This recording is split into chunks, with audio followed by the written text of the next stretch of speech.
Отты найзаның иесі. Алыс қарлы таулардың етегінде ежелгі аңызға толы бір ауыл бар еді. Сол ауылда жас батыр өмір сүрді.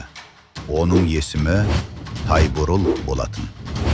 Тайбурыл бұқа бейнесіндегі бірақ адамша сөйлеп ойлайтын ерекше кейіпкер еді. Оның денесі мықты, мүйіздері айбатты. Ал қолында отты қасиетті найза бар еді. Бір күні ауылға қара бұлт қаптап, таулардың ар жағындағы мәңгі ұйқыдағы Айдахар оянды. Ол аспанды қара түнекке орап, ауыл халқына қауіп төндірді. Жануар бейнелі ауыл тұрғындары, қасқырлар, қояндар, түлкілер, аюлар үрейленіп, не істерін білмей қалды.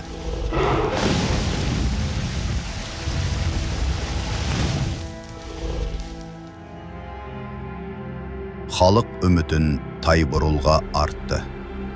Бұл біздің соңғы үмітіміз. Айдахарды өлтіріп, жеңіспен орал, деді ақсақал қасқыр. Тайбурыл жалындаған найзасын қолына ұстап, Айдахардың үңгіріне бет алды. Қарлы, боран соғып, таулардан тас құлап жатса да, найзаның жарығы оған жол көрсетті. Ақыры ол қараңғы мұзды үңгірдің ішінде алып, Айдахармен бетпе-бет кездесті.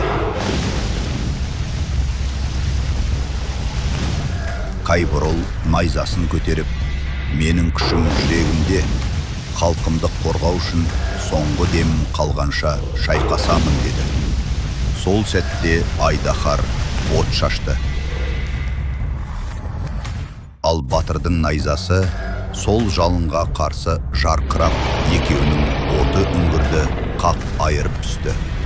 Үлкен жарылыстан үңгірді жалын мен жарық қаптады. Ақырында Айдахардың күші сарқылып алып, денесі түтінге айналып, тас талқан болып құлады.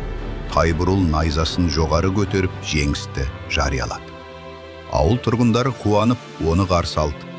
Түлкілер мен қояндар билеп, аюлар шаттанды. Қасқырлар олып салтанат құрды. Бірақ Тайбурыл тек ауылдың ғана батыры болып қалғысы келмеді.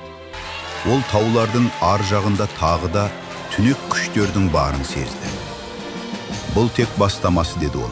Менің отты найзам әлсіздерді қорғау үшін әлі талай шайқасқа түседі.